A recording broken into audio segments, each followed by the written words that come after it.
வணக்கம். ஆந்திரா பருப்பு சாதப்பொடி, செட்டிநாடு கோழி மிளகு மசாலா, மதுரை மட்டன் சுக்கா மசாலா, முட்டை மசாலா, முட்டை அதெல்லாம் நீங்கள் வீட்டில் செய்கிறது தான்.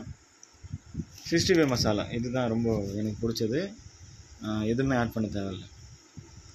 செட்டிநாடு தம் பிரியாணி, ஆம்பூர் பிரியாணி சாப்பிட்டவங்களுக்கு இது வித்தியாசமாக இருக்கும். கரம் மசாலா இருக்கிறதுலே நல்ல நிறைய போட்டிருப்பாங்க ஸ்பைசஸ். சேலம் நாட்டுக்கோழி இன்னும் நான் யூஸ் பண்ணல, யூஸ் பண்ணிட்டு சொல்கிறேன் உங்களுக்கு. அப்புறம் வந்துட்டு ஃபிஷ்ஷு ரோஸ்ட் வந்து ஸ்பெஷல் என்ன தெரியுமா? ஃபிஷ் ரோஸ்ட்டில் நல்லா காரம்லாம் தூக்கலாக இருக்கும். வில்லேஜ் வறுத்த கறி அதெல்லாம் இன்னும் போடலை.